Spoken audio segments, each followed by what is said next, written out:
Nosso trabalho envolve a abordagem do capítulo 5. Esse capítulo se propõe a genealogia de fontes. Pode estudar de novo? Vamos ler a partir de qual? Vamos? Então vamos ler, quando a gente perceber, só como assim e mais pra frente. Este é o livro das gerações de Adão, no dia em que Deus criou o homem à semelhança de Deus, o Filho. Mas o Senhor criou e os abençoou, e chamou seu nome Adão no dia em que foram criados. E Adão viveu 60 anos e gerou um filho à sua semelhança, conforme a imagem. E chamou seu nome Sete. E foram os dias de Adão, depois que gerou Sete, 800 anos, e gerou filhos e filhas. E foram todos os dias que Adão viveu, 930 anos e morreu. E viveu Sete, 135 anos, e gerou Caim. E viveu Sete, depois que gerou Enos, 807 anos, e gerou filhos e filhas. E foram todos os dias de Sete, 912 anos e morreu. E viveu Enos 90 anos e gerou Zenão. E viveu Enos, depois que gerou Zenão, 813 anos e gerou filhos. Faltando, nós vamos para o 17, onde contamos. E foram todos os dias de Noé, 895 anos, e morreu. E viveu Jared 162 anos e gerou Enoque. E viveu Jared, depois que gerou Enoque, 800 anos e gerou filhos e filhas. E foram todos os dias de Jared 962 anos e morreu. E viveu Enoque 65 anos e gerou a Metusalá. E andou Enoque com Deus, depois que gerou a Metusalá 300 anos e gerou filhos e filhas. E foram todos os dias de Enoque 365 anos. E andou Enoque com Deus e não seguiu mais, portanto, não seguiu mais, porquanto Deus para si o tomou. Vamos até o 24 mesmo. E na próxima oportunidade a gente lembra um pouco. Nós colocamos no quadro a dinâmica mostrando a condição física do processo da geração. Entendendo que essa genealogia é a genealogia considerada aquela oficial. Seria a genealogia messiânica, aquela que poderia abrir espaço à materialização no mundo daquele que seria o Salvador. Observamos na semana passada que cada movimento envolve uma dinâmica. O primeiro filho sendo gerado, um vento delimitado, marcado, e depois, no segundo momento, a sequência de tudo consumido para que pudessem revelar os filhos e filhas. Então, nós observamos que o filho, sem dúvida, foi essencialmente fundamental, profundo, a transformação do filho. O primeiro corpo seria a manifestação da conquista efetiva operada naquele movimento reencarnatório que tenta resgatar possibilidades ou oportunidades de saneamento para aqueles que se colocam no processo evolucional. Cada um vive as experiências a partir de uma condição que o nome, de alguma forma, pode sugerir o propósito daquela reencarnação. Quando nós buscamos o sentido de humanidade, nós devemos pensar.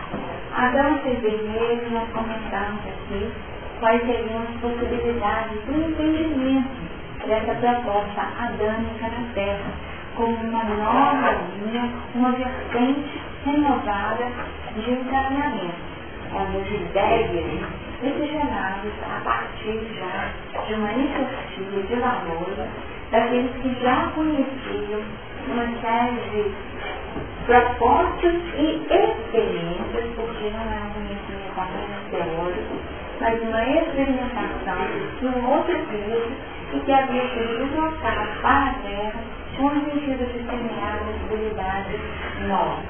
Então, Adão, sem dúvida, é essa proposta. Adão, que é para nós não apenas a figura masculina, mas como também colocado, macho e fêmea, criou e chamou Adão. Deixando claro para nós, nesse capítulo, que trata-se não desse primeiro homem, mas dessa nova etapa da humanidade, gerada numa condição já macho e fêmea, já numa estruturação do psiquismo individual. Essa seria uma forma de visualizar. Esse psiquismo que antes estava sendo exercitado e se originava de raiz da condição animal, um plano puramente instintivo. Em Adão, nós observamos o esboço da construção dessa racionalidade, da razão, mas também o desenvolvimento dessa outra expressão desse psiquismo ou das funções superiores, em termos de objetividade do inteligência. Essa leva que envolve curiosidade, que envolve busca, que envolve uma série de desafios que recebe a partir de um estímulo externo da serpente, a condição de se posicionar numa posição de ousadia, lançar-se em busca daquilo que a curiosidade pessoal definia como um ser. São instruções e desafios para entender esse movimento crescente.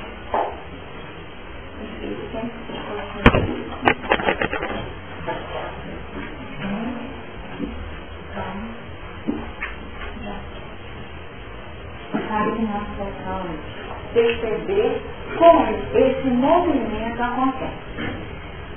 Estudamos nos capítulos anteriores a trajetória e o grande desafio que era viver Caim e Abel.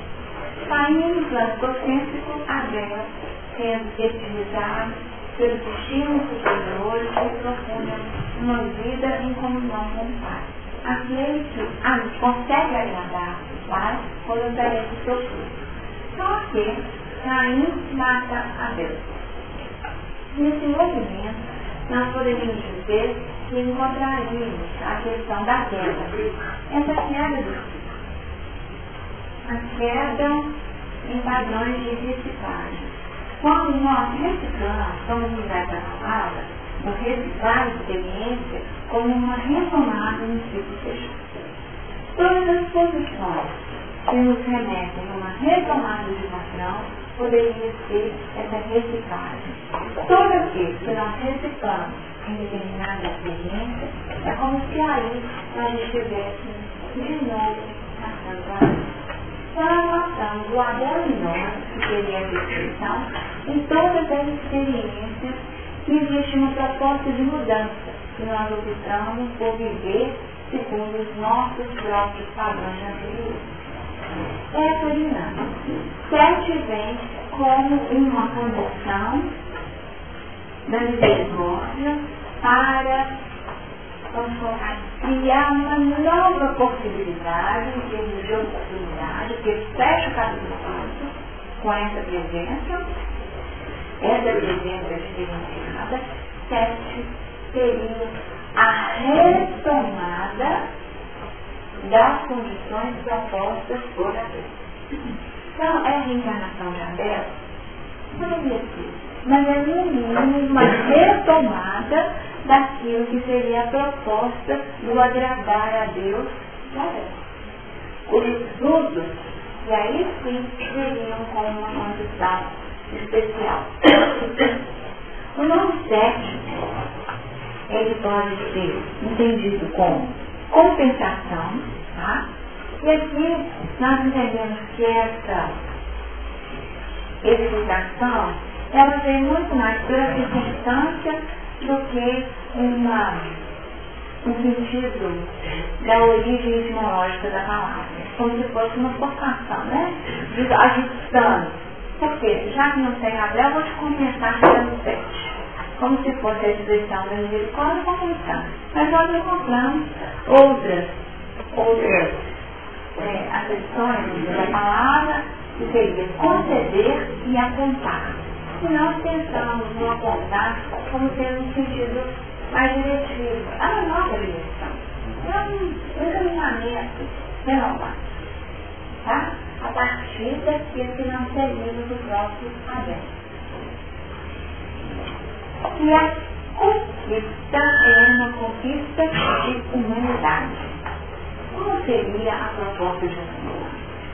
Nós trabalhamos em essa condição que foi manifesta a partir daquilo que nós também já estudamos, que é, a partir desse momento, começou-se a invocar o nome de Deus. Então não é apenas um reconhecimento da divindade, não é apenas um reconhecimento de Deus como sendo a expressão suprema, mas mais que isso. É um movimento. Deus estaria conosco, mas nesse momento de humanidade há um movimento do homem em busca. Então seria o primeiro movimento. Começou a invocar o nome de Deus. Desde aquela visão que nós já estudamos.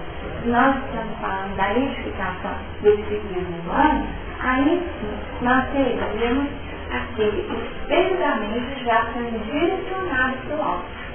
No movimento desse então, havia já uma condição interna de funções superiores do nosso psiquismo, mas aqui uma condição de transcendência para muito para além daquilo que nós podemos até então imaginar naquela linha de universalidade.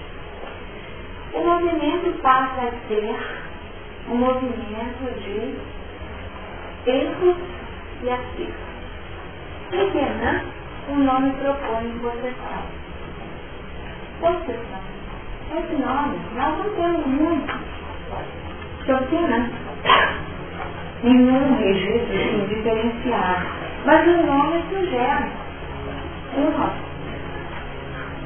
Kenan, em algumas traduções, tem Cainan, né? Aqui é Cainan.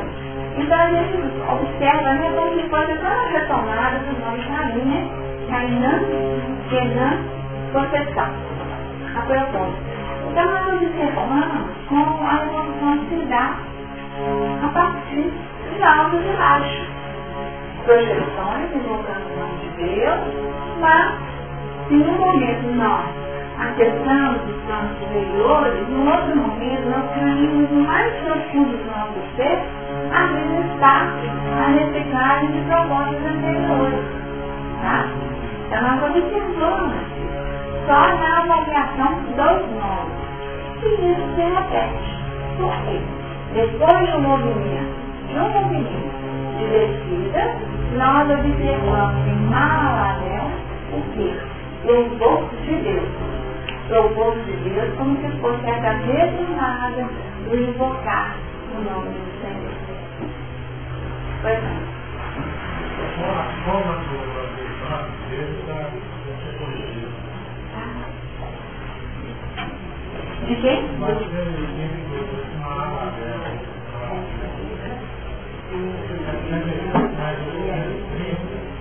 Kenan? Mahalalel.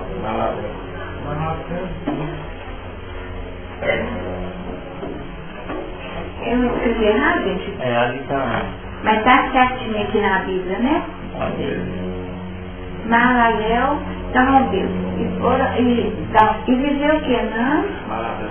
É, 800 anos. Ah, não, Mahalalel é 75. É 65? É.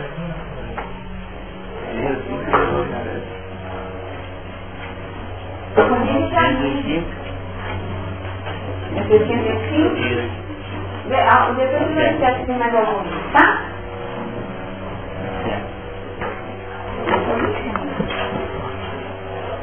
Então, nessa dinâmica, primeiro nós vamos falar dos nomes, tá, gente? A partir de hoje, que nós pensamos em trabalhar, primeiro a gente trabalha os nomes, depois a gente dá uma olhadinha dos números. tá? Numa abordagem mais geral. Então vamos lá. Louvor, né? Então o louvor, nós saímos da queda e vamos para uma nova projeção do ser, buscando exatamente aquela ideia de que nós estamos na estrada, tá? Na estrada. Qual é a estrada de Jacó, né?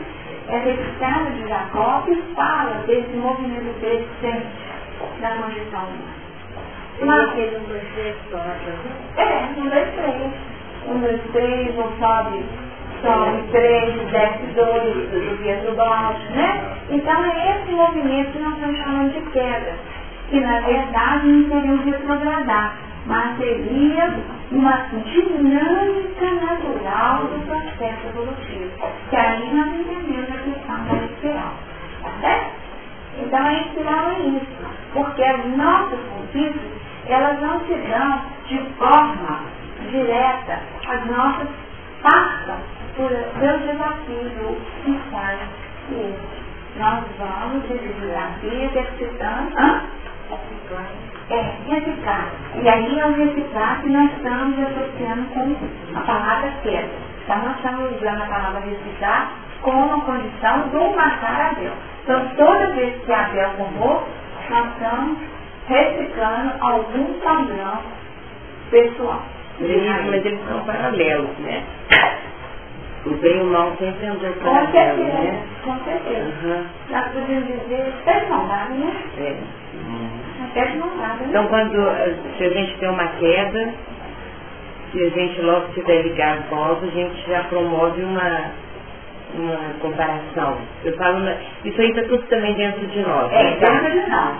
A nossa proposta é da dinâmica do psiquismo do ser humano. Isso é em nós, tá? Então, assim, no momento a gente fica na possessão. O que é a possessão? Nós poderíamos parar aqui e fazer um estudo sobre a obsessão, concorda?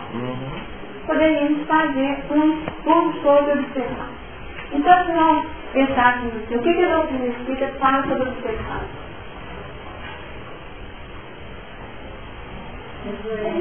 Uma posse, né? É uma posse também do nosso íntimo. É uma influência, Uma né? influência de posse. É uma influência. Então, não era nem isso, mas vamos lá, né? Ideia crítica. Então, já...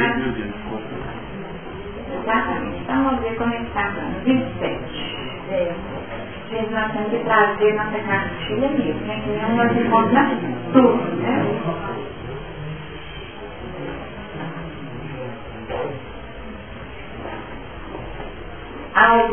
Observando-se a mediunidade como sintonia, a obsessão é o equilíbrio de forças inferiores retratando-se entre si.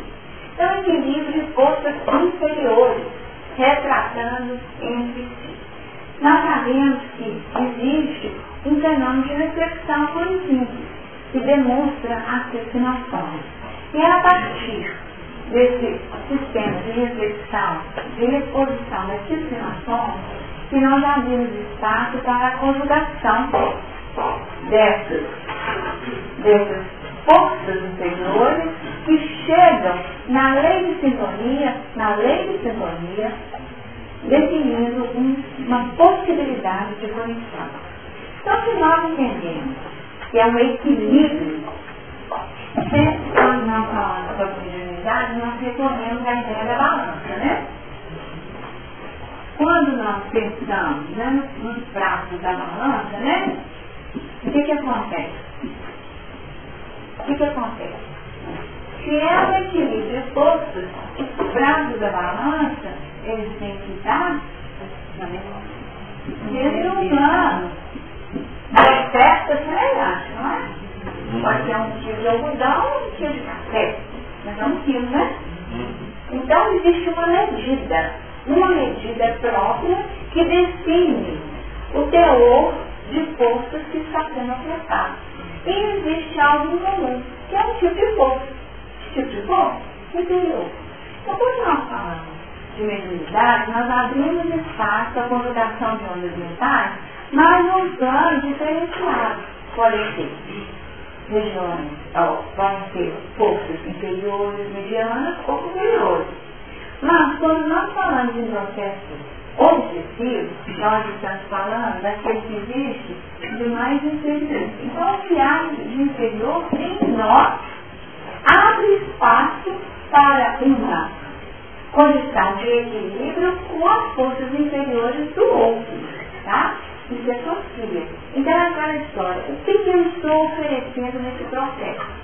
Por que nós trabalhamos nos processos de desobsessão de forma tão clara a condição da reforma íntima?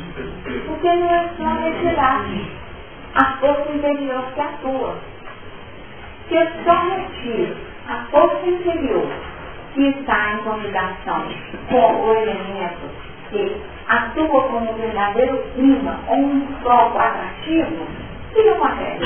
Eu tiro e eu continuo irradiando aquele tipo de força inferior. Naturalmente ocorrerá uma nova conjuração. E aquela história, né? Se deixa a casa varrida e adornada, está vazio. Nova conexão ocorrerá. Então, e aí eu colocar, né? Hebreus 7, definindo que é o seguinte, é como se nós estivéssemos num processo de reciclagem, abrindo espaço nesse 7 a todos os pecados capitais. Elementos que retratam as forças mais inferiores do ser. Então, ao retornar em 7, estão retornando expressões diversas das nossas condições de força atrativa para as condições mais primitivas do interior. Tá certo? Quando, na verdade, a proposta é de evolução e de mudança de encarnação, para sairmos dessa linha de sintonia. Então, a obsessão seria essa influência, a obsessão simples, seria aquela influência sutil, muitas vezes inidentificável, uma influência sutil. Todos nós somos sujeitos a essa influência sutil transitória. Então é aquele pensamento que vem no momento de vigilância no trânsito, que você fica nervoso por uma bagatela. São essas coisas do dia a dia que nós estamos sujeitos. No entanto, essa influência ela pode se tornar uma resistência retinada. E ela pode, então, ampliar o processo de obsessão saindo daquela obsessão simples. E o indivíduo pode se sentir até mesmo fascinado por determinadas propostas, sentindo que ele é muito mais importante do que na verdade ele é. E nós sabemos que o grande desafio do ser humano na atualidade tem sido esse. A questão do orgulho da vaidade. Porque nós nos damos um valor, quando a gente vive falando aí de problema de baixa autoestima, né? A questão do fulano é baixa autoestima. Mas, se nós pensarmos no contraponto dessa baixa autoestima, nós poderíamos dizer que encontraríamos uma superestima imensa dentro de uma vaidade de um orgulho muito grande, se dando um valor, porque eu me dou um valor muito grande, que eu acabo me lembrando por pouca coisa. Eu me dou um valor, não sou tão especial que, né? Como que fulano pode fazer isso comigo? Esse valor faz dela tão uma funda, vai ter questão mesmo, daí a pouco você cai. Aí acha que você não vale nada. E esse tem sido o nosso movimento do alto, tá? Uma hora eu acho que eu faço tudo, e outro momento eu não sou o máximo. Outra hora eu não sou nada. É nem o mínimo, eu não sou nada. Então são movimentos pendulares que nos colocam numa avaliação pessoal muito distorcida do nosso real, porque nós nem somos o máximo e nem somos o mínimo. Nós estamos numa condição de trânsito, né? De trânsito para vivermos a nossa plenitude espiritual. Então, nessa exposição, nós teríamos a obsessão simples, né? Nós caminharíamos para o processo de fixação de determinados pontos, aí seria assim, um monoteísmo, dentro de uma posição que muitos espíritos conseguem, jogam, né? Essa condição, por quê? Porque pega naquele ponto que é o da nossa vulnerabilidade. Na semana passada, nós pensamos nós vemos aquela passagem na hora da cruz, não foi? Tá vendo? Na hora da cruz. Na hora da cruz, o que Jesus estava identificando? O ponto vulnerável de cada qual que poderia abrir espaço às conexões obsessivas num plano de equilíbrio de forças inferiores, podendo caminhar para procrastinação e para um processo mais intenso de possessão.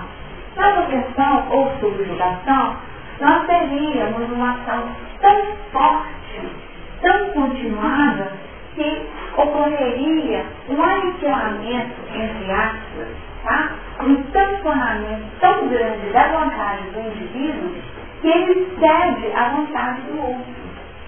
Então é como se nós optássemos em um determinado momento da nossa existência para que essas forças inferiores assumissem totalmente a condição de nossa vida. Certo? Então essa foi a expressão de Kenan, uma condição de total entrega das suas vontades. E aqui nós temos no livro Pensamento e Vida, como Emmanuel fala ao final desse capítulo. Toda a obsessão começa pelo debuxufado do pensamento alheio que nos visita oculto. Hoje é um pingo de sombra, amanhã linha firme, para depois fazer-se um painel vigoroso, do qual assimilamos aqueles infelizes que nos aprisionam em turbilhões de trevas. Então é um pingo. Depois do traço, depois do painel está desenhado totalmente. Hoje, pois, que saibamos fugir, desassombrados. Olha só, nós não podemos ficar com medo do processo. Nós temos que optar pela saída do contexto. Aos enganos da inércia, porque o espelho ocioso de nossa vida em sombra pode ser longamente viciado e retido pelas forças do mal que, em nos mobilizando, estendem sobre os outros as teias infernais da miséria e do crime. Olha só qual é o elemento, gente. Ócio. Tá? Ócio. O que é ócio? Paralisação. O que é paralisação? Morte. Morte. Tá? Então nós vamos deixar essa palavra. Designação. Ócio. Nós falamos tudo que para, tudo que fecha, é convite de morte. Enquanto a vida é movimento. Você sabe. Paralelo, retoma. Retoma, louvor. Louvor que é a projeção para o ponto superior. No entanto, Jared novamente salva o mergulho. Tá? Na descida. Tá certo? Jared fala descida. E nós que nós temos a projeção máxima, tá? Tanto que a projeção foi de tal ordem que ele era dedicado a Deus, tá? Dedicado a Deus, aquele que se coloca numa posição que é de vida. Que pedido de Enoque? Movimento, né? Andava com Deus, não é?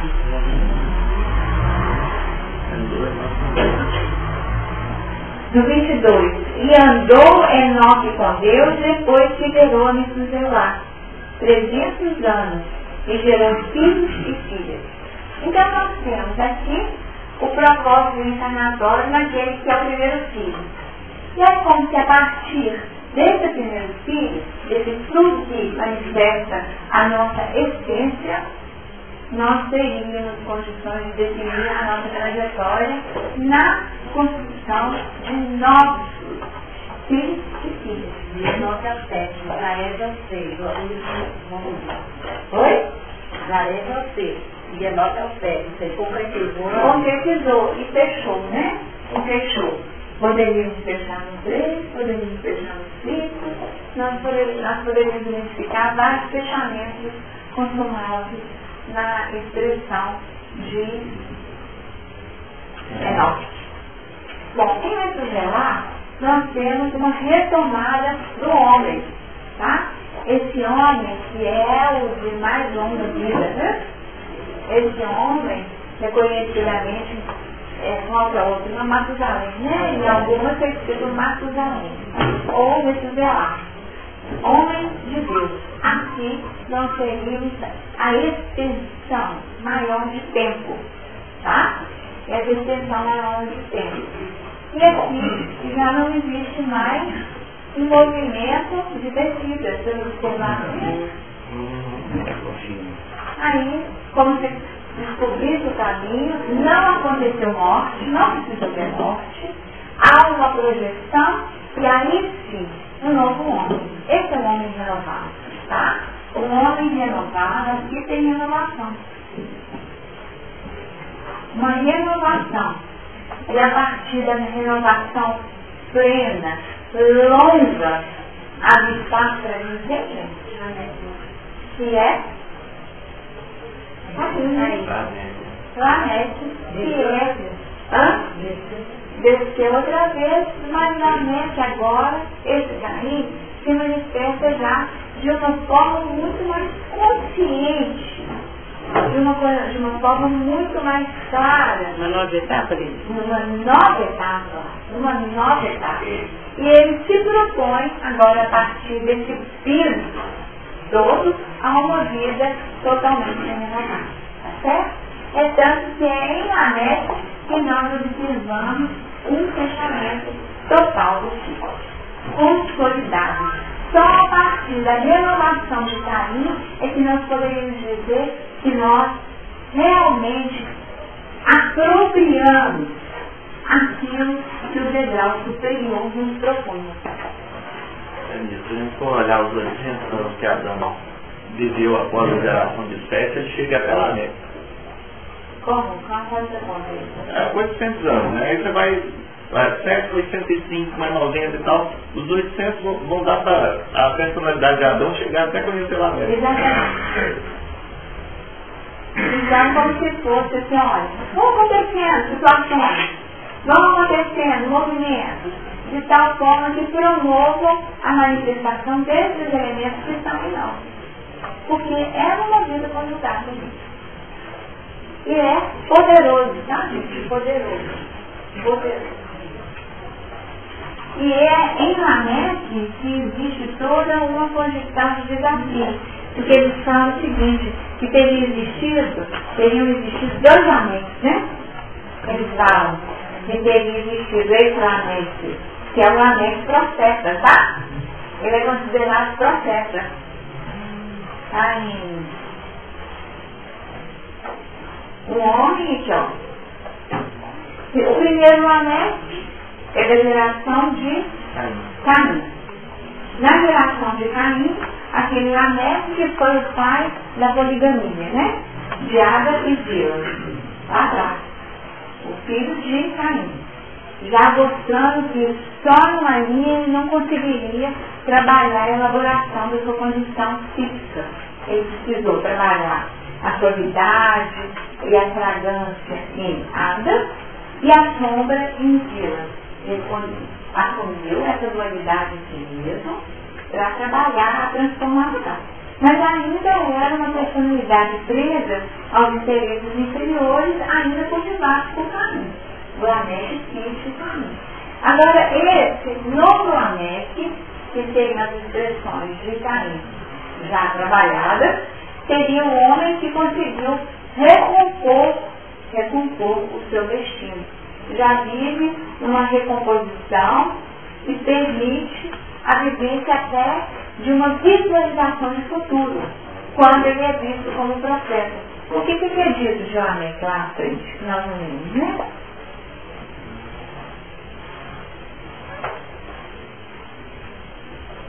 No 29, e chamou o seu nome Noé, dizendo, este nos consolará acerca de nossas obras e do trabalho de nossas mãos, por causa da terra que o Senhor amaldiçoou.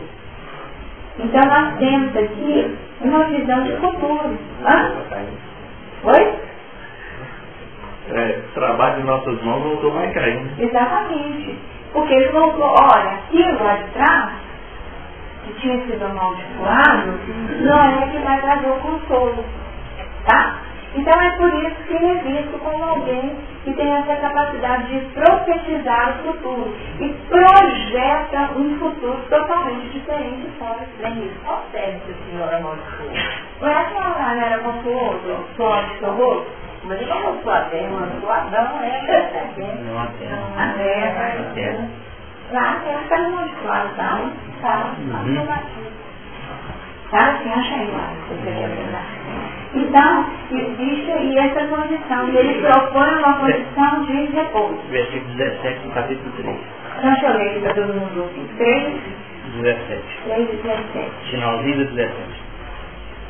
E Adão disse: o quanto deste ouvido a voz da tua mulher, e comeste da árvore de que proveram dizendo: não comerás dela, maldita é a terra por causa de ti, quando comerás dela todos os dias da sua vida. Nós até falando das dores de parto, como sendo a possibilidade de trabalhar a reciclagem e o saneamento dessa maldição. Aí Noé, Senhor, lava a terra, né? Com muita água. O sangue foi derramado. Com muita água, né? Nós podemos pensar nessa água e com muitas possibilidades reencarnatórias, né? Com muitas possibilidades reencarnatórias.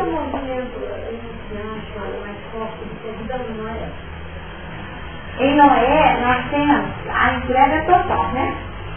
A entrega total dessa transição. Porque nós já saímos do plano de resistência do embate. A condição seria de dor para muitos, mas Noé, percebendo que a dinâmica da vida é de oscilação, ele se estrutura, tá? Então a arca seria a estruturação da personalidade de Noé. É um momento de repouso para a estruturação, já que nós estamos falando de seguir, tá? Ele vai estruturar e colocar cada coisa no seu lugar, sem Cã e Jafé. Porque de todos foi dito que gerou um filho. Tinha uma tônica. E Noé, nós não temos mais uma tônica, nós já temos a estruturação plena do subconsciente, do consciente e do superconsciente. Já está tudo no lugar certo. Eu já sei onde tem que colocar minhas forças instintivas, cognitivas. Mas não é interior mesmo. E aquilo que eu preciso para poder lidar e me relacionar, vai ficar no plano do consciente. E as expressões superiores, essas sim, serão pontos inoculados no tempo, finalizadores de projeções, aí eu falo de futuro, como um profeta, daquilo que promove o homem renovado ou aquilo que é o meu anseio de conquista. Dita semana passada, eu observei uma coisa que hoje você vai explicar assim. A gente precisa sempre ter um exemplo desse projeto para que a gente possa ter a consciência de que é possível realizar. E a partir de Malalel, eu observei a postura de Zaqueu. Zaqueu louvou subindo na árvore, depois ele recebe a ordem de destino, e aí a capacidade de superar a dedicação dele, fazendo o homem de Deus, exatamente poderoso, e repousando na mensagem do Cristo. E saber operar como ele ensinava, vivenciando a sua mensagem. E dentro da colocação, né? Quem que seria o substituto de Judas? Que é Judas? Matias. E quem seria Matias? Zaqueu. Então ele sai da condição de um homem que estava na beira do caminho ali, que não tinha acesso à trajetória do Cristo em conjunto, mas o seu esforço de vinculação com as forças superiores, no seu esforço ele obtém a resposta. E nós poderíamos dizer que integrar esse colegiado do Cristo seria a maior resposta a ser alcançada pela expressão humana. Tá certo? Compor esse colegiado seria o selo desse esforço. Tá? E como isso acontece? De uma forma aparentemente aleatória, né? Você vai ver um jogo, né? Mas, mesmo diante daquilo que nos parece ser um jogo, aquilo que parece ser uma coisa lançada, né? Ao acaso, nós temos a resposta da vida para identificarmos que o acaso não existe. Que existe sim uma linha, né? Não podemos fulano, nós não temos caso podemos fulano. Nós não sabemos as forças atrativas da lei universal para que determinado encontro acontecesse. Então, o encontro de Zaqueu, naquele instante, foi um encontro significativo e decisivo para uma alma. E eles falam que ele teria gente. Desejo Menezes, né? Então nós temos essa sequência, né? O que é dito, se é ou não é, não importa, mas fica dentro desse dito uma questão simbólica que propõe. Foi então alguém que deixou uma posição, se colocou humilde. Olha só, ele precisa fazer um esforço imenso de sair do seu patamar, subindo na árvore lá, né? Para conseguir visualizar. Porque no piso onde ele estava, até então, ele não conseguiria visualizar a passagem. Fez um esforço, que esse esforço, tá? Esse esforço ascendente, quando eu falo por profecia, eu sou luz e eu serei uma luz plena, né? Tá certo, aí eu estou profetizando. É como se nesse momento, na profecia, fosse especial da árvore e conseguisse desviar o painel da vida. Zaqueu é convidado a retomar o piso próprio, né? O piso próprio de Jared. Nós achamos que Jared é quem, gente? Jared é carne de boca, tá? Quando ele retoma o piso na descida, nós estamos de novo fazendo contato com o carne. Então, nesse esforço de atenção e retomando o que seria o piso do nosso carne, esse Caim que quer conduzir ao seu modo. Mas existe sempre, já a partir desses movimentos, um esforço que nos finaliza. Não é só na descida, nós temos que trabalhar, sair do ócio. E é nessa dedicação que eu consigo movimentar recursos. E aí sim, essa dinâmica é maravilhosa, né? E podemos colocar em vários elementos, que nós sabemos que essa é a proposta dos personagens, nós já estudamos isso, que os personagens eles são arquétipos, são modelos da condição humana. Modelos materializando, ó gente, isso que acontece. Fulano viveu dessa forma, Beltrano teve outras questões, e viveu o processo de redenção, ou conseguiu redimir-se a partir desse desafio.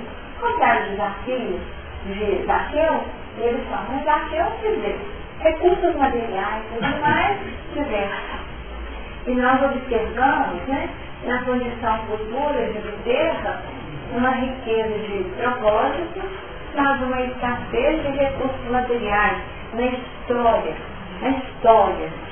da individualidade, dessa individualidade, não que a individualidade remete à essência, né? Mas dessa personalidade, né? Para poder usar a palavra mais habitual do pastorino quando desenvolve a análise, né? Da pessoa ou individualidade ou a essência, e quando fala da pessoa ou personalidade, que seria aquilo que nós estamos. Então, estando Bezerra, ele optou por essa trajetória onde os recursos se escasseassem, mas que ele pudesse ofertar elementos sutis de profundidade. Tanto que o final da vida de Bezerra, né, gente, já estava na história. Ele vivia mesmo na caridade dos próprios elementos envolvidos com a divulgação do doutrina espírita. Precisou disso. E a própria família precisou ser assistida, já vivendo a devolução da caridade que ele promoveu. E optou por ser conhecido, né, como o apóstolo da caridade. Ou dos pobres, né? Então nós observamos essa necessidade, né? Se antes ele era o homem dos ricos, o poderoso dos ricos, né? Ele opta no outro momento, que eu penso assim, gente, por que precisou desse negócio? Pra que isso? Era uma questão, né, que eu não via, né? Aí eu estou falando, no início de personalidade atual, estudando a vida de vida, eu não sei isso. Pra que isso? Mas para aquela alma, né? Para aquela alma, dentro da trajetória pessoal, dentro da chave que lhe era própria, ou então, retomando as palavras que nós viramos hoje, dentro da cruz que ele carregava, que era o peso do valor anuidade, que eu hoje discriminava, num trabalho que eu via com maus olhos, né? Não era uma pessoa de vida boa. E ele então falou assim, gente, tem que despojar disso. Eu não quero, então até a minha formatura está aqui embora, né? Ele precisou. Aí nós vamos falar da necessidade de cada qual para a trajetória deste ser, que já tinha uma lucidez e ele precisou fazer um movimento que pudesse abrir espaço até essa reflexão. E é isso que a gente faz, né? É, né, ele tinha já, ele sabia que nesse trabalho que ele iria fazer, ele já teria a família também, né? Já teria o mínimo que precisasse, né? Olha, é muito bacana quando a gente tem essa fé. Muito bacana quando a gente consegue viver essa fé. Mas nós não podemos esquecer de uma coisa. Quando nós reencarnamos, mesmo aqueles que têm, só que detêm como conquistas, valores assim, fabulosos, quando nós estamos debaixo da experiência, isso nem sempre é o suficiente. Porque ainda assim é momento de testemunho. O dinheiro é. Porque nós temos os testemunhos que são da exigência do mundo, das nossas dúvidas naturais. Certo? Dúvidas naturais. E Sérgio Menezes vivia onde? Ele saiu de um lugar, né? De um lugar no Ceará, que era um lugar simples, fez um movimento crescente, envolveu-se na política, em projetos sociais, vocês não for pensar, gente, não tinha visão. Projetos sociais de grupo, mas que nada a ver, né? Foi trabalhar com a medicina também, ele não fez da medicina um ponto comigo. Não fez. Mais à frente, na trajetória, recebe a especialidade, porque ele não adota homeopatia. Ele falou assim, gente, porque ele fala essa especialidade, que ele não se sentia mais um médico confiável. Porque foi o seguinte, porque eu não uso para mim a medicina que eu receito para os outros.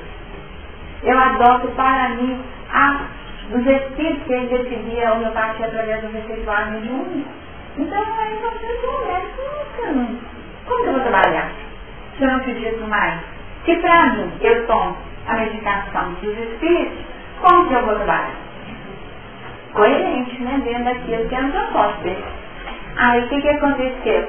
A especialidade falou que a gente não trata dos espíritos, mas agora que é não para, né?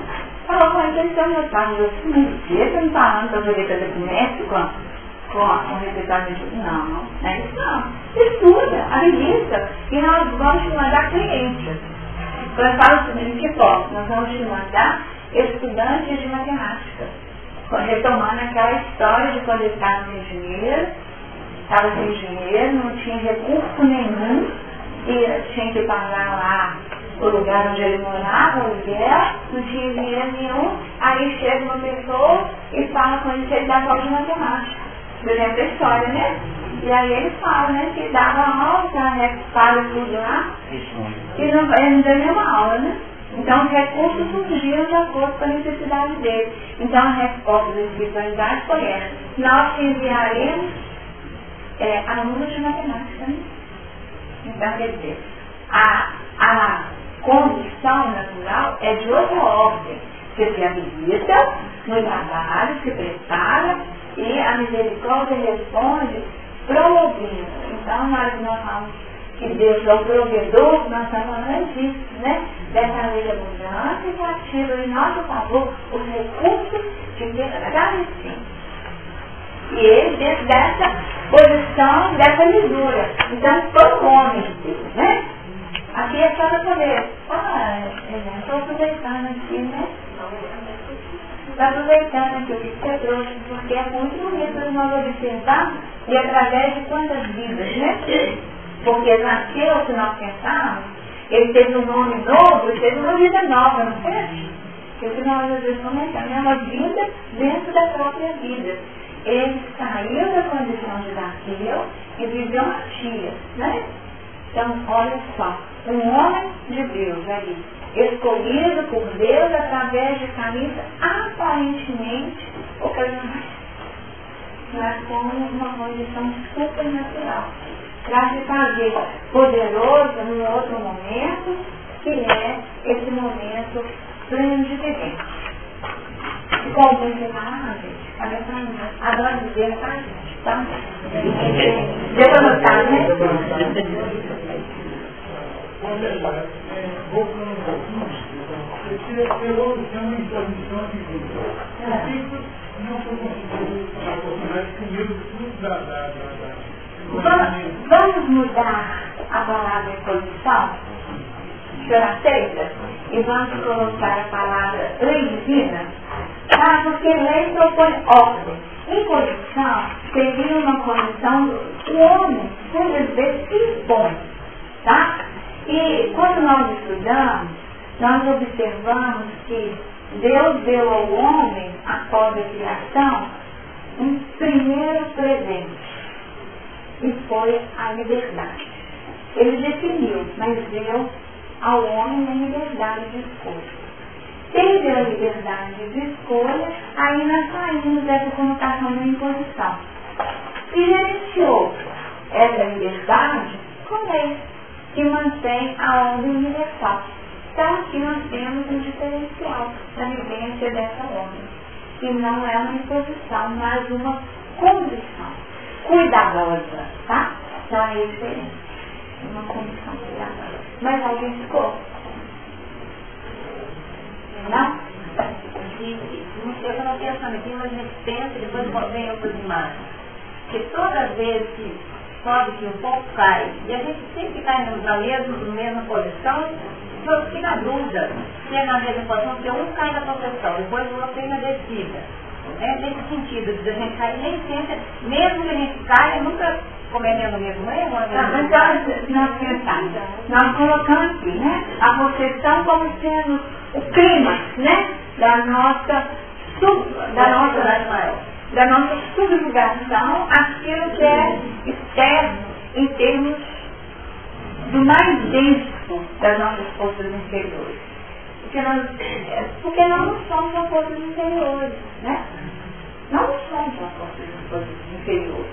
Depois eu abro espaço para que as forças inferiores definam a minha condição, é como se eu estivesse limpando fundo. Limpando não, deixando fundo e por cima, pois é, que é isso. Então vou tentar fazer o esquema didático, tá?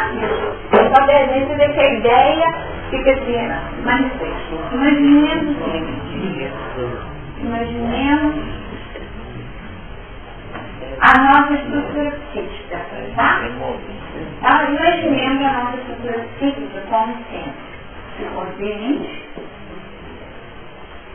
tá? O subconsciente e aqui o supra. Existe um plano interativo, tá? Existe um plano interativo. Esse é um modelo. Existem outros modelos. O Jorge André, no livro Forças Sexuais da Alma, acho que é Sexuais da Alma, ele faz um modelo que é com... ele coloca... ele é concêntrico, tá? Ele faz essa estruturação e dessa forma de como seria a estrutura do psiquismo humano, aí ele coloca um consciente profundo, o inconsciente próximo, tá?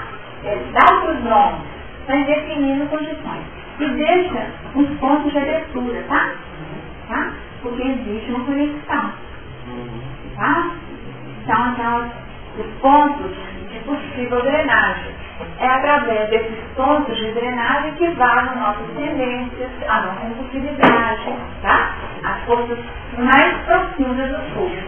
Então, nesse plano interativo, nós estamos falando da possibilidade de conexão. Em determinados momentos da nossa vida, é como se o nosso inconsciente tomasse conta da nossa expressão no dia a dia, tá? Vivendo essa expressão no dia a dia. Em outros momentos, quando eu estou invocando o nome do Senhor, quando eu estou sendo dedicado a um homem de Deus, é como se eu estivesse vivendo sob a influência das faixas superiores do meu superconsciente. Então, no plano de relação, eu não sou só o meu consciente, eu sou uma mescla, tá? Uma mescla daquilo que emerge, tá? E daquilo que vem como um plano indutivo de conceitos, ideias, projeções. E é a partir dessa conexão que eu sou profeta. É por isso que eu posso ser profeta. Tá? É aqui nessa dinâmica que eu profetizo. E é assim que para mim nasce Abel. Aqui Abel tentando se manifestar. Aqui, no plano inferior, nós temos as condições de Caim querendo se impor a minha relação. E aí o que acontece? Quando eu opto pela possessão, tá? É como se eu estivesse elegendo e negando totalmente as expressões superiores. Peguei agora, na minha vida de relação, só esse componente. Não sei como que é, nessa dificuldade de materializar ideias, tá? Mas então essa parte rouba a cena, tá? Rouba a cena do nosso dia a dia. Mas isso acontece, não é uma forma de treinar, é mesmo que a gente não seja drenagem de quê? do bicho. Mas será que eles precisam drenar? O bicho nunca morre, o fogo nunca para. Ele tem que ficar lá no lugar dele igual, não é como Mas lá, né, ficar lá não tem que botar a violência da fora, não. Essa seria uma análise de determinadas linhas psicológicas. O que a gente tem aprendido com a doutrina espírita é que a gente não precisa ser da escola, não, né? Nem eles vão colocar, nem É perigoso. né? Ao contrário, nós temos que identificar, tá? Então, por exemplo, a raiva. Raiva é um negócio que é sugestivo, né? Natural, né? Não estou falando de fúria, estou falando de raiva. Muitas coisas nos deixam com raiva. Quando a pessoa nos fecha no trânsito, tá? Se eu vejo que ela domina, que a proteção se passa, eu bato no carro do cara e me fechou. E na hora que ele sai, eu falo assim, vai parar? Esse é o caminho, tá? É o caminho, né? Vai ser aqui ou é em outro lugar, né? Na produção natural do lado fora, É o quê? O quê? Como é que foi? Dá picareta. Não, aí você fala, porque caindo, ele sai de fininho, né? Sai de fininho aí, fala, não, o que é isso, gente? Ele está num possuído, né? Então vamos embora, porque, nossa senhora, né? Sabe disso tudo? Ele fala, o que é isso? Não, eu não te vi. O retrovisor está muito bacana, né? Dá uma desculpa e sai fora. Se você estiver conectado com a Abel, né? No entanto, se for um encontro de possessão, não vai dar, né? Não vai dar boa coisa. Então é isso que eu estou falando, tá? Nesse momento que você deixa todo o seu homem velho ou o seu homem manifestar.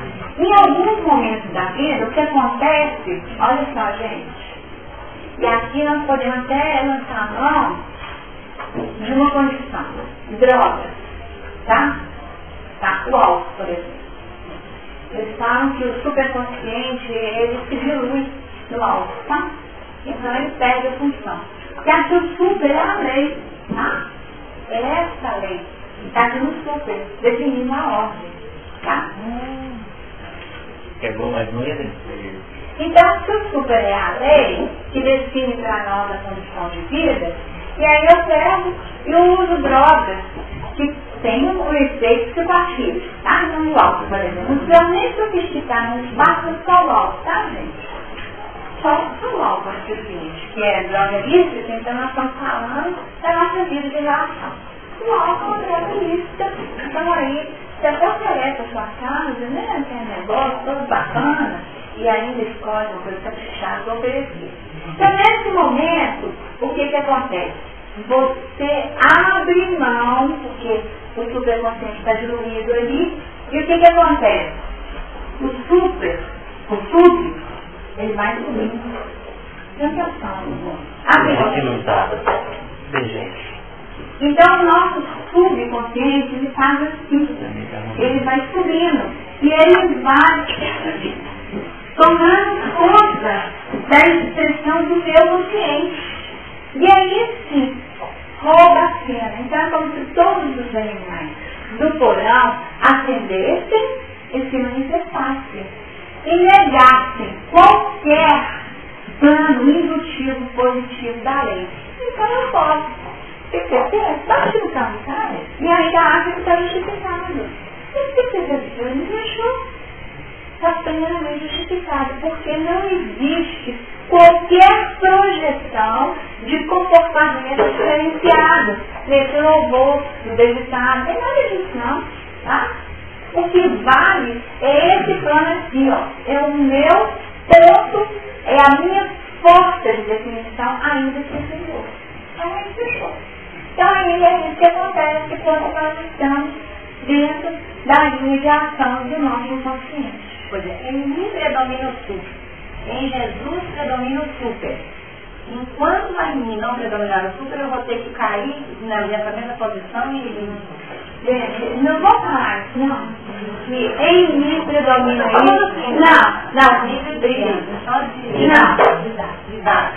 Didaticamente falando também, não vou falar de predomínio, não. Sabe por quê? São momentos de vida. Em alguns momentos da nossa vida prevalece determinado ponto. Então, aquele painel de som, que depois da objeção. Aquele painel não, aquele pingo de som. Primeiro o pingo. Então, primeiro é um pingo. Depois é uma linha. Depois é um painel todo desenhado. E com a serpente aqui, ó. Tá? A serpente está aqui, ó. E ele falando um monte de coisa. Tá? O painel está aqui. Todo desenhadinho. E eu olho e vejo assim, então é essa evolução. Tá? Então, em determinado momento, sim, prevaleceu a força do inconsciente. Ou do subconsciente, vamos chamar de terminologia. Do subconsciente, do meu passado, do meu homem, do meu caminho. E do homem velho. Em determinado momento. Só que, em função do meu esforço de crescimento, eu posso modificar isso, como que a irmã falou, fugir. Pode disso. O que é fugir disso? Sair da conexão, sair da linha de sintonia. Modifica, movimenta, tá? Movimenta. Porque em determinados momentos da nossa vida, nós não temos que trabalhar com esse ferramenta, não. Nós não estamos ainda preparados. Então, em determinados momentos, nós temos que fugir mesmo. E aí a gente foge como?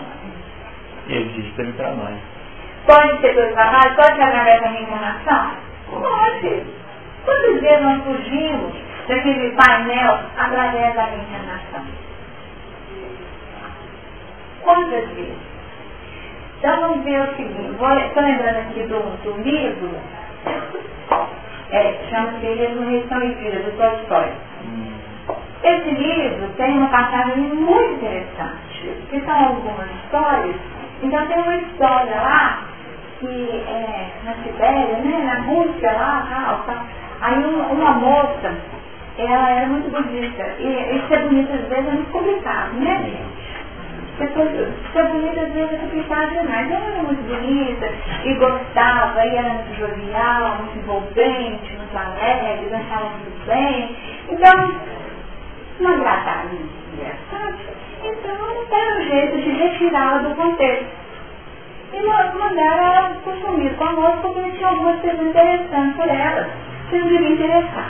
Então, aí com isso, ela foi enviada para a Sibéria. Fizeram um sequestro lá. E quem era vinculado afetivamente a ela tinha conhecimentos esotéricos. Essa é a história do livro.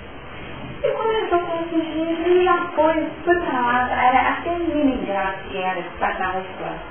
Depois procurou, era um outro de recursos para trazer na sociedade dele. E aí ele foi, buscou, pesquisou e ninguém dava motivo do paradeiro. E ele conversou assim, será que ela morreu? Será que ela morreu? Mas ela morreu. Aí começou a perguntar, se ela tivesse desencarnado, eu teria condições de fazer um contato. Teria condições de fazer contato espiritual com ela, exatamente. Porque ele já era treinado nessa condição espiritual. Aí falou, não, então vamos. E aí continuou buscando. Até que nessas buscas ele conseguiu encontrá-la numa condição assim, nossa, difícil, minha filha, sabe?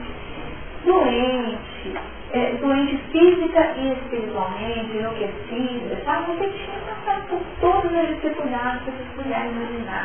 Vivendo assim, as honrarias, dos carros mesmo, dos homens, uma dificuldade. E só que tem que, quando ela ouviu, aí ela acabou de enlouquecer. Porque o contato com ele foi a retomada do que era a vida dela antes e do que ela tinha vivido. Quer dizer, o que ela tinha? Vamos assim, abriu mão daquilo e foi no fundo posto na série dele e acabou de enlouquecer. Ele, como tinha esse conhecimento muito adiantado, inclusive dos tratamentos magnéticos, ele transforma a sua residência na cada lugar de tratamento. Aí o que ele faz? Olha só, gente, o que ele faz?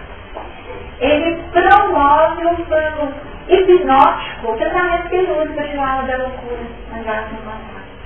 Ele promove um tratamento hipnótico para que ela vivencie como se ela fosse ainda uma criança. Olha só. Lembra disso?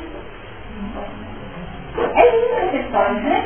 E assim, são expressões de misericórdia, tá certo? De que não vive o resto da vida como uma criança, que ela vive. Ela viver como uma pessoa alimentada ou como uma criança vivendo uma vida mais leve.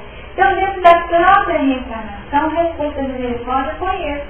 Foi buscar lá no inconsciente dela o quê? Não elementos negativos, mas elementos positivos que propiciassem uma vida, vamos falar assim, mais digna. Tá? E que ela não sofresse um impacto. Quer dizer, ele tinha que ficar meio longe, ele não podia ficar muito perto não, né? Você tem ouvido isso? Porque quando ele chegava perto, aí vinha a expressão da possibilidade do retorno, tudo aquilo que ela viu. Então nós temos essa dinâmica. O que é essa dinâmica? Dentro dessa própria vida, não é uma coisa fechada, só isso. É isso que eu queria finalizar com essa história, tá? Mesmo na própria existência, foi feito um esquecimento do processo para que ela pudesse fazer o movimento. E no inconsciente, no subconsciente dela, foram encontrados elementos também positivos, porque a gente tem a ideia de pensar que no nosso inconsciente nós não temos o nosso passado, é o problema da nossa vida mental. Não tem uma coisa complicada, não, né?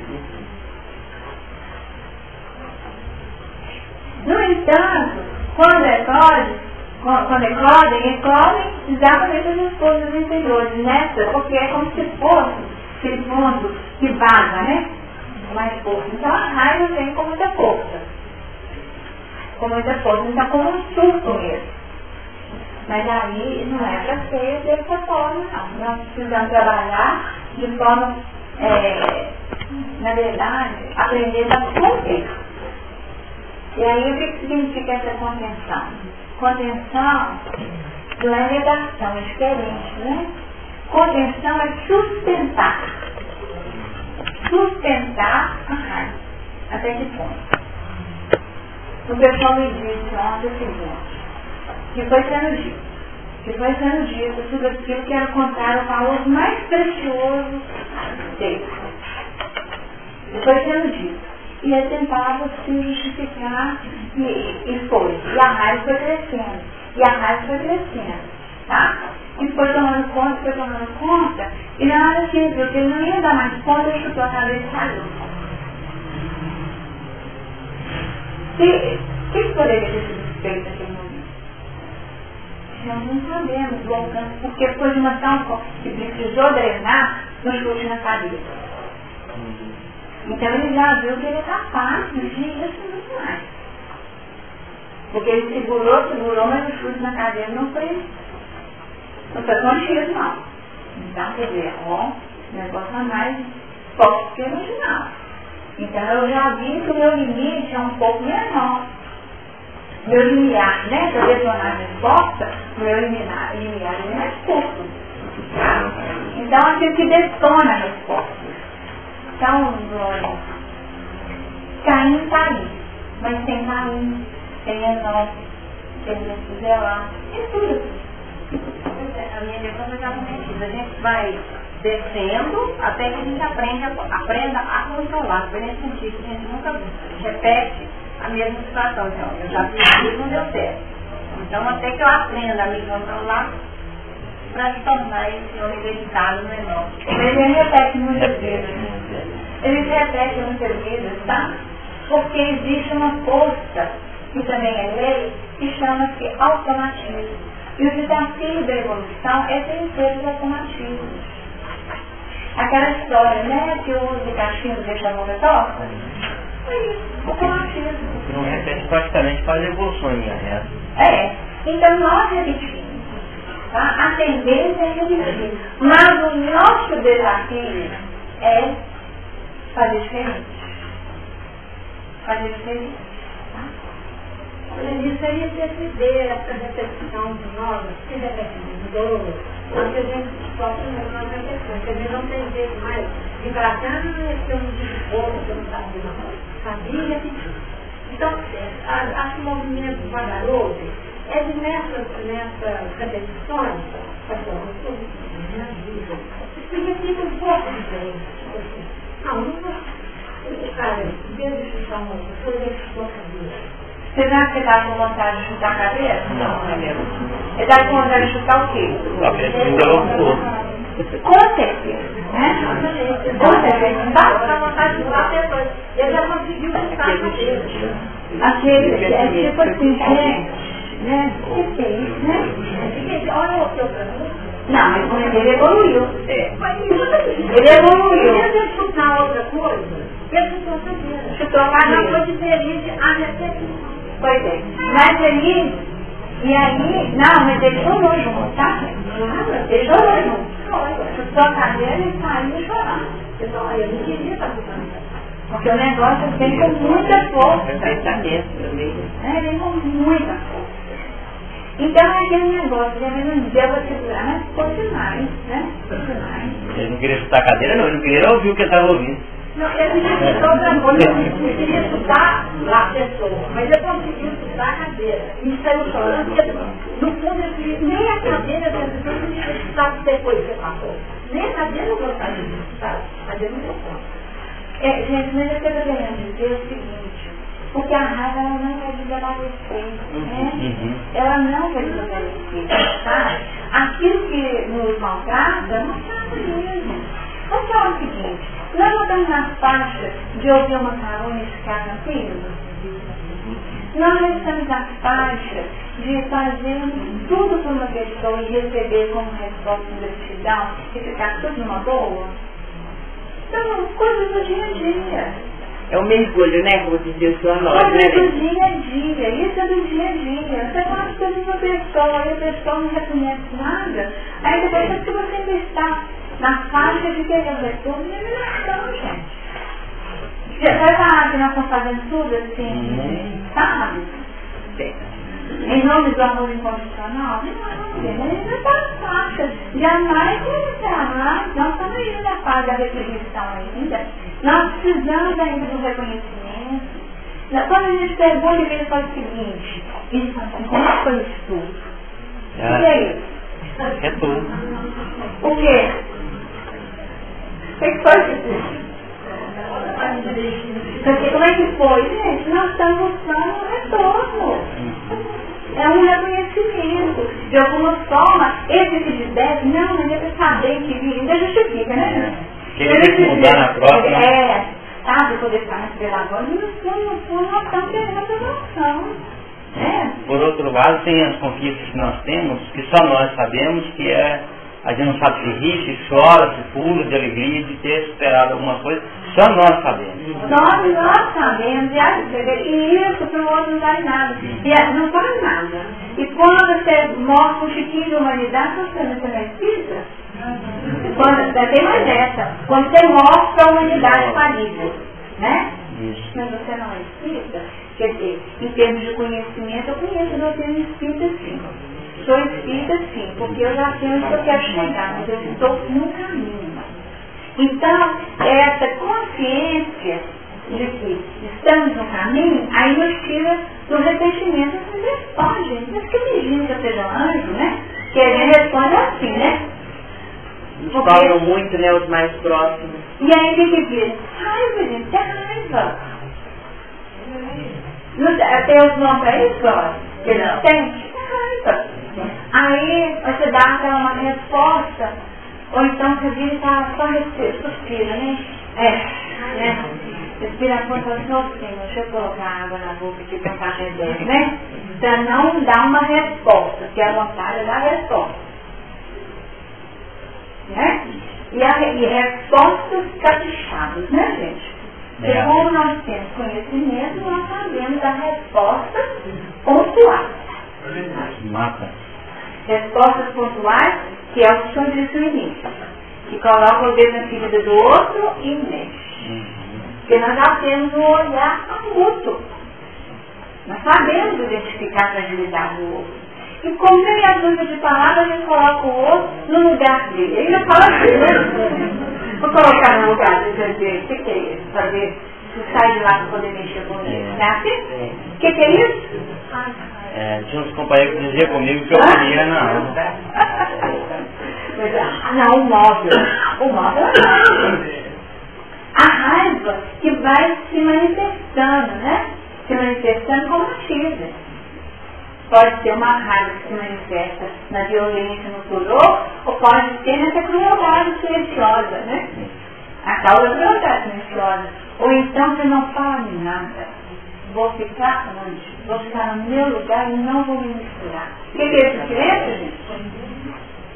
Não, mesmo silêncio mata mais. Não tem dar uma resposta para aquele gente. Que tem silêncio que é cruel, né? Total, né? Diferença total, né? Então não é o mesmo pecado? Não é o mesmo pecado? Nós estamos falando sobre várias formas de viver, tá? Então, as pessoas que estão aguardando podiam levantar as mãos para eu depois perceber. Primeiro foi o Nino, você também tá? Não. Tá. Então, diga aí. Eu acho que a explanação anterior, né? Porque assim, todos nós somos criados, todos nós somos. Então, eu posso considerar dentro da explanação sua como o Espírito Santo, o que eu faço de mim, para mim mesmo, eu estou pegando com o Espírito Santo. Porque o Espírito, ele é tão complicado. Exatamente. Vocês ouviram a colocação dela? Tudo que eu faço de negativo para mim mesmo, diante daquilo que eu já apropriei, esses componentes ou essas condutas representariam o pecado contra o Espírito Santo, porque seria uma violação de uma trajetória a partir daquilo que eu já detenho na intimidade. Tem mais? Não?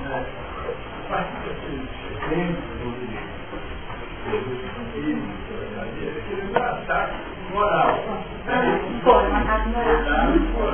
Isso. Então, ele não partiu para diferente da física. Aí, ele não ia aguentar o ataque físico, ele continua. E ele não ia aguentar o ataque físico, esperar o ataque físico. Então ele deu o início, mas diferente, chutando a cabeça e machucando. Essa é uma análise, tá? Uma análise dele é uma análise que pode ser feita, mas eu vou colocar mais um elemento. Você terminou? Não está mais não, o senhor termina para a gente tentar. Então foi a hora que ele caiu outra vez. Entendi. Interioridade e da maneira que a pena saiu fora. Exatamente, foi uma estratégia, né? Uma estratégia para poder sair do contexto. E já foi um caminho de libertação. Gente, por favor. Qual? 10. Me chamou a atenção de Jesus com 12 apóstolos. Me chamou a atenção de 16. Lembra não? Até me chamou a atenção de 16. Mas o que me focou mais para você separar essa concepção, que na verdade não é essa coisa. Para mim, ele personifica a individualidade, que é do rapaz, como sendo. Flor é o Deus que foi enviado no meio de louro. Que interessante que você falou de Germano, né, que ele fala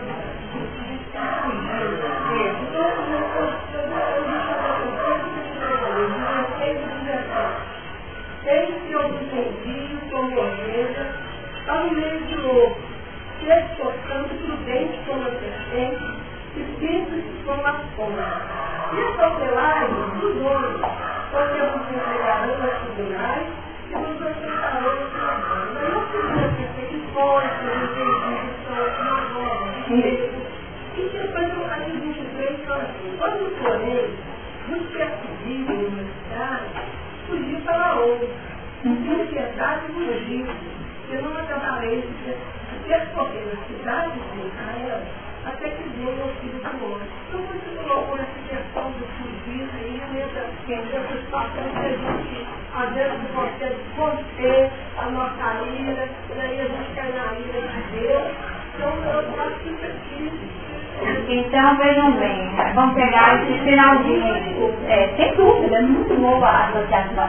Na associação que ela nos trouxe, vejam bem, até que venha o filho do homem, então quer dizer, é a segunda volta, né, gente? É o retorno, né? O retorno acontecerá no momento, mas no momento quando ainda não forem percorridas todas as cidades, que nós não vamos esgotar as experiências, tá certo? Nós aprendemos uns com os outros, sem necessariamente percorrermos as mesmas trajetórias. Então, vamos colocar aqui esse exemplo da cadeira hoje. Nós, quando sentimos vontade de chutar a cadeira, nós escutamos essa história aqui hoje. Com certeza vamos lembrar da experiência dessa pessoa, entendendo que o objeto da raiva não é a cadeira, foi só um objeto de transferência da nossa raiva, tá? E que nós ainda estamos num padrão de impulsividade que requer muito cuidado. Então, vamos fugir dessas situações.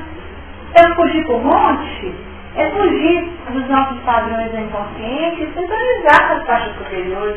Isso não me faz mal, isso não me faz bem, isso me faz mal ficar com esses estímulos negativos, tá? Esses estímulos negativos estão detonando em mim respostas que eu não quero mais.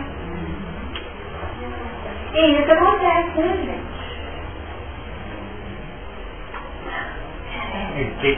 Ele foi, eu lembrei do meu nome velho, uma situação de uma babá que eu tive, mas ela tinha capacidade, sabe? Eu chegar no carinho e minha raiva.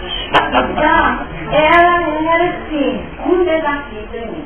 Era uma menina do 9 anos que não tínhamos noção sei lá, de relação, sei lá, de ideia de uma condição em que ela me desafiava o tempo todo. Aí, essa menina tinha capacidade, até que um dia ela extrapolou de uma tal forma que eu vi como que isso sobe, gente, toma conta. Tá? Sobe e toma conta. E você então faz contato com aquilo que você é capaz de fazer. E aí, quando eu percebi o que eu era capaz de fazer, eu falei, Jesus, misericórdia, tira essa menina de perto de mim.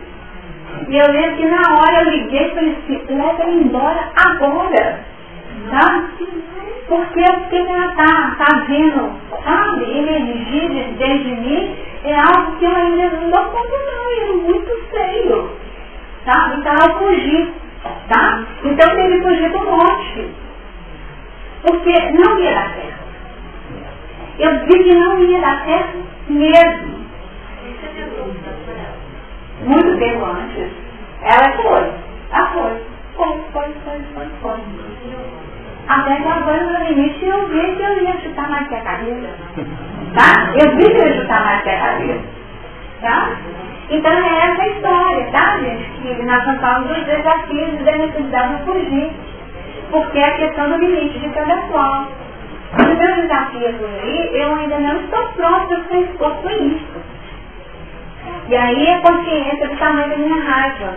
Isso é conversão também. E aí ela fala assim, eu me conheço. Fala assim, parece que é uma coisa, mas é outra. É outra muito diferente. Mas aí só eu que sei. Só eu que sei. Porque no organismo social, o meu consciente é que está vigorando. E eu estou bem administrada, então com isso não vale. Gente, olha, um tanto de coisa assim. E eu já falei rápido aqui, né? E dá mais tempo. É porque o Chico, ele costumava falar para evitar uma resposta. Isso. Contar, né, Jéssica? É diferente? Não, é uma técnica, né? É uma técnica. Ele já falou, né? Eu já tinha que dar boca lá há muito tempo.